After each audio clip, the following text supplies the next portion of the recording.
amiguitos? Hoy vamos a hacer el mítico ranking de novelas de Dostoyevsky sacado de tierlist.com. Vamos a rankear las 5 novelas que he leído de Dostoyevsky. Perdí una, pero bueno, no tengo amigos que me aguanten y quería hablar de Dostoyevsky, entonces pues nada. Estamos featuring Gemática, aka Gema 666, aka Gema Ratapong, en las cámaras, en la producción. En el número 5. El primer libro del que quiero hablar es Noches Blancas. Libro. Y bueno, este no lo tengo porque lo perdí. Pero me gustaría hablar de Noches Blancas porque me parece que es uno de los libros que más acercan a la gente a Dostoyevsky. Es como muchas veces como entras a TikTok o a Instagram Reels y es como el libro del que se habla cuando hablas de Dostoyevsky.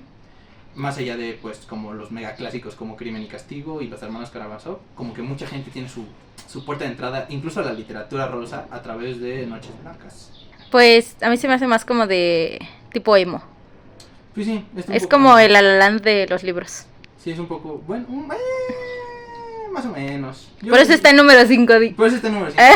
Sí, o sea, es que, por ejemplo, las personas que quieran entrar, bueno, que ya conozcan a Dostoyevsky y vayan a leer a Noches Blancas, pues se van a encontrar que muchos de los temas que están ahí como estos conflictos teológicos, filosóficos, incluso sociales, pues realmente no están en Noches Blancas y viceversa. Una persona que llega a Dostoyevsky y diga y que le guste mucho Noches Blancas y después lea Los Hermanos Karamazov, pues muy probablemente no va a encontrar pues lo que venía persiguiendo.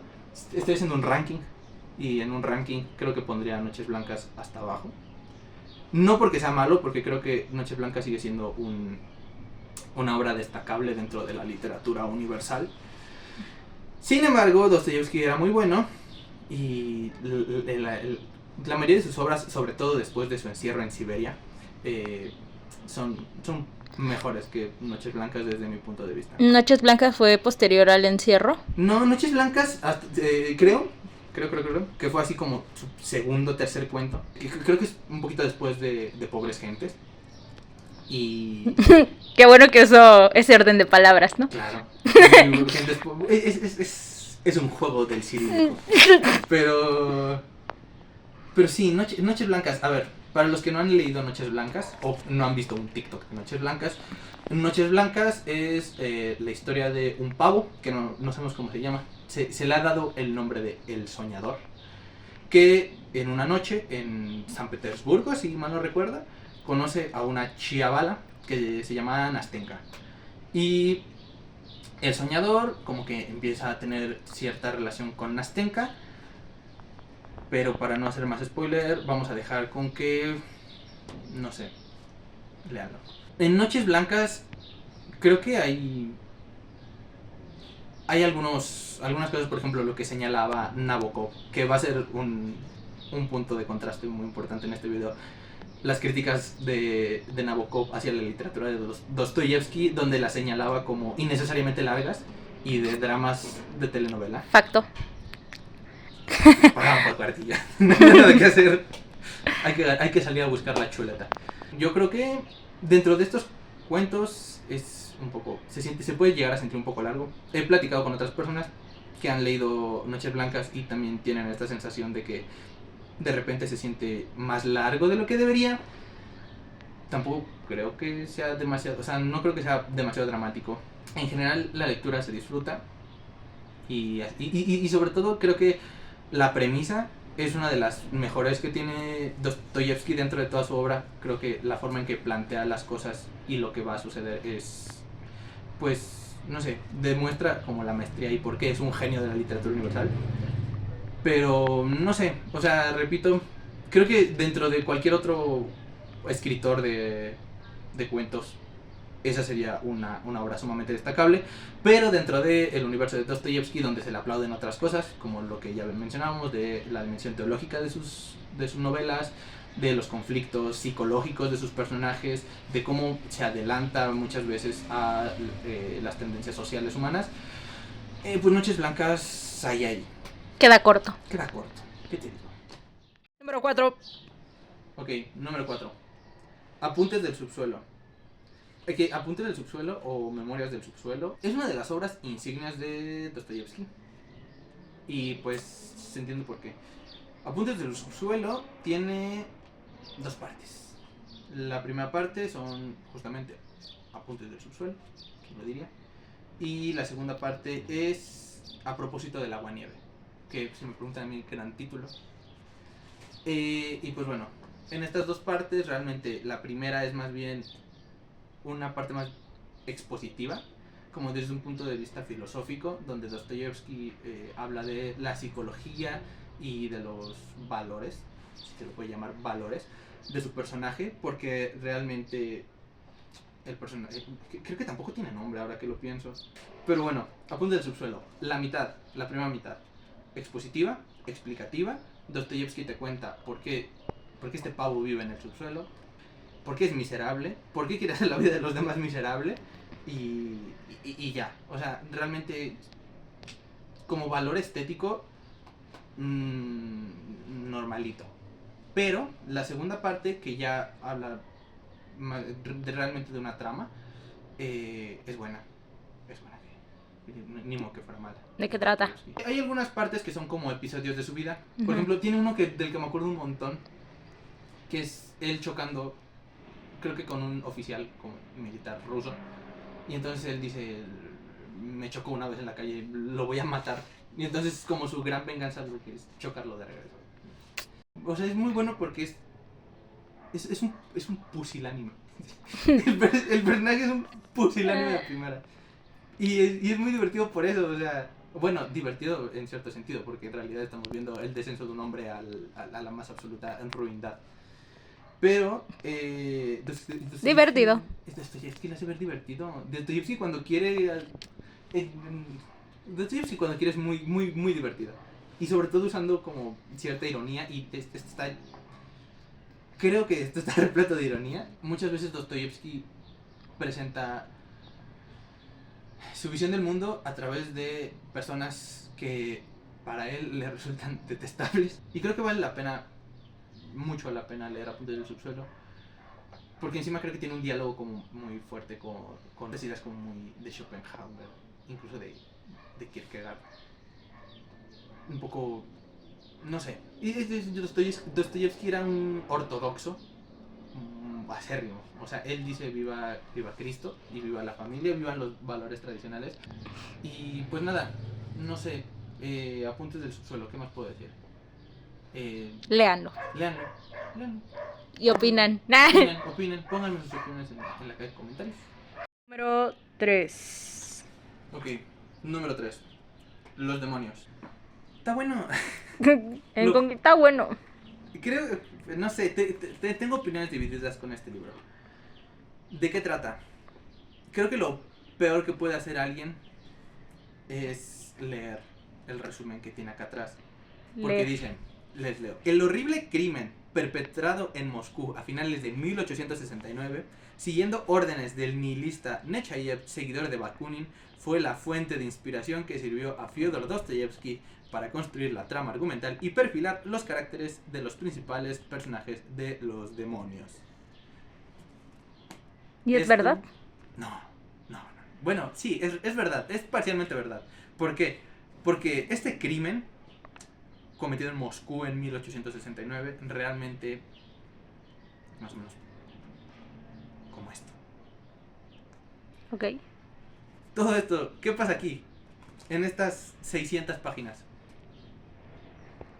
No sé, no lo he leído. La verdad es que no mucho.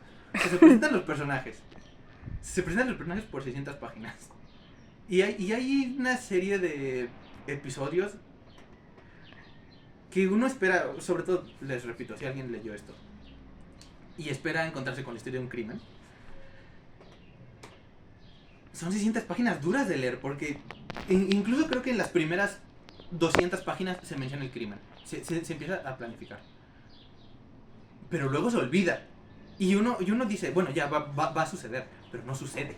No sucede, y tienes que pasar como 600 páginas para que vuelva a mencionarse, porque dijeras tú, bueno, se menciona, pero entonces empieza a tejer el fino entramado sobre el que Dostoyevsky va a construir su obra maestra. Más o menos, porque en realidad pasan tantas cosas en medio que se le da muy poca relevancia al crimen. Cuando yo estaba leyendo este libro, la primera mitad me estaba costando seguirle el ritmo porque me parecía que iba demasiado lento y no pasaba nada. Pero, honor a la verdad, una vez que se empieza a hablar realmente del crimen, y no solo del crimen, sino que de otras cosas que van pues, en la novela, no quiero hacer demasiados spoilers, pero más o menos a partir de esa página 600 y las otras 250 páginas que quedan, creo que son de las mejores cosas que he leído en mi vida. Es verdadera heroína en sangre. Este creo, me parece que es la penúltima novela que Dostoyevsky escribe antes de Los Hermanos Karamazov, y realmente se nota la madurez que ha cosechado como escritor, no solo pues en la proposición de premisas, sino incluso en la forma. Tiene unas descripciones que realmente son increíbles. Y pues nada, las últimas 200 páginas, yo quizá han sido lo más enganchado que me ha tenido una novela de Dostoyevsky, pero les repito, la primera mitad del libro es difícil de llevar. ¿Y por qué crees que se llame Demonios? Pues los demonios son los socialistas, amiga Gemma, claro que los demonios son los socialistas. No. O sea, es un nombre apatallante, o sea, es un nombre... Clickbaitero. Es que es clickbait, sí, es clickbait. Porque uno lee los demonios y encima sabiendo de dónde viene Dostoyevsky y hacia dónde va, cómo escribe y sobre qué escribe, pues uno espera verdaderos cataclismos constantes en la obra, y la mitad son desayunos en la casa de tal o cual. También se ganó una funa Dostoyevsky por los demonios, porque hay un escritor al que retrata que se llama Turgenev, que era un escritor ruso de la época, pero era así como el escritor ruso más europeo, y entonces escribía muy a la francesa y muy como muy romántico y muy azotado y wow, miren qué cabrón soy, pero muy a la europea. Y entonces Dostoyevsky lo pone así como otro pusilánime, Otro gilipollas. Un llorón, un romántico así mamón de primera. Y Turgenev le dice a Dostoyevsky, oye, ¿qué problema tienes conmigo? Y o sea, yo nunca te he hecho nada, nos llevábamos bien. Y Dostoyevsky se retracta, le dice, sí, me mamé, perdóname, me mamé, no te merecía el retrato que te hice. Y pues nada, está bien. Tal vez el demonio era él. Quizá los verdaderos demonios son los amigos que hicimos por el camino. Y los comunistas. Y los comunistas. Número 2. Este puto tabique de acá. 1200 páginas de explayaciones filosóficas, teológicas y sociales. Es duro. Los Hermanos Karamazov es una aventura. ¿De qué trata? ¿De qué no trata? Alguien mata a Fyodor Karamazov. Y me parece que es Fyodor Pavlovich Karamazov. El principal sospechoso es su hijo, Dmitry, aka Mitya Karamazov. Aunque él no es el protagonista, porque el protagonista más bien es como su hermano Alyosha. Creo que en cuanto al artificio, la madurez que ya habíamos visto en Los Demonios está totalmente presente en Los Hermanos Karamazov. No solo pues en su descripción, sino en todo el entramado. Aquí sí les podría hablar de el tejido maestro. Es el paroxismo de la literatura rusa. ¿Qué les digo? Esta novela en verdad lo tiene todo. O sea, no sé, yo solo la podría comparar con un libro como El Quijote. Porque incluso hasta tiene su novelita en medio. Que por ejemplo, los que hayan leído el Quijote sabrán que tiene esta novelita de El Curioso Impertinente ahí en medio. Bueno, pues Los Hermanos Karamazov tiene la novelita, el resumen del poema que cuenta Iván Karamazov a su hermano Alyosha de El Gran Inquisidor. Que El Gran Inquisidor creo que incluso se edita por separado porque es uno de los grandes argumentos teológicos que presenta Dostoyevsky en toda su obra. Pero además tiene otros grandes momentos, que es, por ejemplo, cuando se le aparece el diablo a Iván también. ¿Cuánto le das? A Los Hermanos Karamazov le tienes que dar 5, güey. O sea, imagínate. ¿Pero es el número 2? Porque el número 1 me cambió la vida. Spoiler, el número 9 cambió la vida. Entonces, pues sí, Los Hermanos Karamazov, verdadera obra maestra de la literatura universal. Uno de los, dice que se llama el pináculo. Es el pináculo de la carrera de Dostoyevsky. Probablemente está ahí, o sea, no sé, en todos los tops que buscan de los mejores libros de la historia, Los Hermanos Karamazov está ahí en el top 5, en casi todo, en el top 10, a lo mucho, si son gilipollas. Uno. Ok. Mi libro favorito de Dostoyevsky, como no puede hacer otro, Crimen y Castigo. Crimen y Castigo fue el primer libro que leí de Dostoyevsky. Y no mames, está cabrón. Está cabrón. No sé. La lectura de Crimen y Castigo es una de las experiencias más cercanas a lo divino que yo tenía en esta vida. Son 800 páginas, 800 y pico. Este libro lo leí en 5 días. Creo que esta es la mejor síntesis de lo que es Dostoyevsky. Tienes, por ejemplo, el crimen. Y el castigo. Y el castigo. No, el crimen, por ejemplo, del que hablábamos en Los Demonios. Pero este sucede, es decir, en Los Demonios tardan 600 páginas en cometer el crimen. Aquí se comete en las primeras 20. Bueno, no, tampoco en las primeras 20, pero muy, muy pronto. Y entonces son 700 páginas de castigo. Y ese castigo, justamente, es la profundidad psicológica que muchas veces se encuentra en los personajes de Dostoyevsky. O sea, y además, yo personalmente me siento muy identificado con Raskolnikov en el sentido que es un estúpido, un gilipollas. Me parece que las relaciones humanas en este libro son las mejores que yo he leído en Dostoyevsky, incluso mejor que en Los Hermanos Karamazov, porque a pesar de que Los Hermanos Karamazov tiene esta enorme profundidad filosófica, me parece que Crimen y Castigo es una novela del día a día. Una de las cosas que me gusta mucho de Crimen y Castigo es que tiene la consecuencia implícita de que dice que todos los grandes hombres de la historia son sociópatas. ¿Estoy de acuerdo? Dostoyevsky sabía cosas. Creo que también aquí están las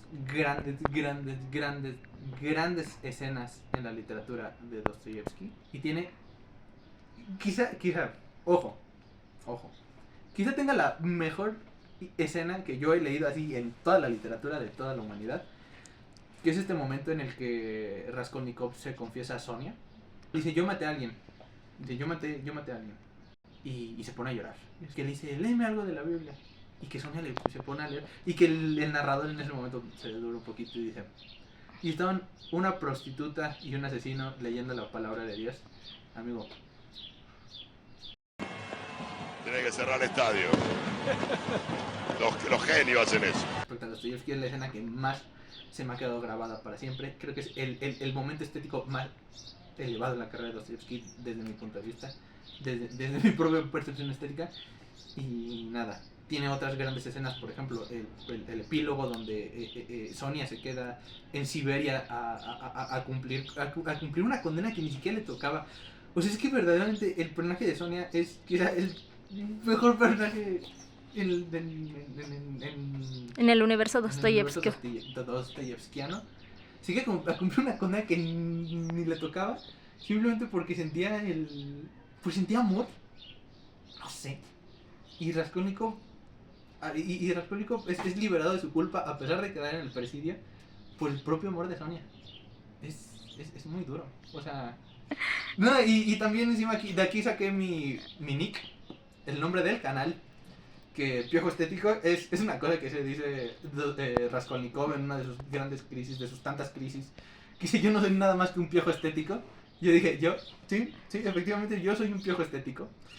Y no, me parece que ahí está haciendo un diálogo con Kierkegaard y como con los estadios del ser. Entonces como que el más cercano es como el estadio estético, y entonces Raskolnikov piensa que él puede como trascender a todo y él va a ser uno de estos grandes hombres como Napoleón o como Alejandro Magno, y luego mata a alguien porque dice, yo necesito esto para sobrevivir, para probarme a mí que soy un gran hombre, y se da cuenta que es un pobre perro y dice, no, yo no soy un gran hombre, soy un piojo, y es un piojo estético. O sea, no, es simplemente inmejorable. De Raskolnikov se la pasa llorando así sobre lo mismo, da vueltas y vueltas sobre la misma cosa. Pero también me parece que si nos ponemos acá, pues también es un poco el procedimiento de la culpa, el proceder de la culpa, cómo es vivir con una culpa y encima una culpa tan grande, y no solo con una culpa, sino con el desmoronamiento de tus ideas y de todo lo que tú pensaste que ibas a ser capaz de decidir de realizar, y de cómo te das cuenta de que esto es nada más que patrañas, y que encima patrañas occidentales. Pero bueno, Crimen y Castigo, top 1, mi novela favorita de Dostoyevsky, una de mis novelas favoritas de toda la vida. ¿Y cuánto le das? Si son creo que era 5, chavo. también Sí. 5 y un pilón. Sí, 5 billones. Es que 5. O sea, no le puedo hacer. Y una estrellita. Dale. 5 y una estrellita de buen trabajo. Si les interesó mucho Dostoyevsky y les gusta Dostoyevsky y su obra y les interesa acercarse de una forma crítica y objetiva, Problemas de la poética de Dostoyevsky, de Mikhail Bakhtin. Aquí se habla de todas las características formales de la obra de Dostoyevsky, de cómo él revoluciona la novela con conceptos como la polifonía. Y pues nada, o sea, es Bakhtin, o sea, es la maldita cabra. Aborda muchos rubros de la obra de Dostoyevsky en general. Entonces, pues sí, se merece una mención Bakhtin. Y les quería presentar un poquito mi librito. Este tú no lo tienes. Este tú no lo tienes. Tiene una mancha de chetos. Como muchos de mis libros que tienen una mancha de tostiesquites aquí, porque luego leo Y da hambre. y da hambre. Solo me queda cerrar el video.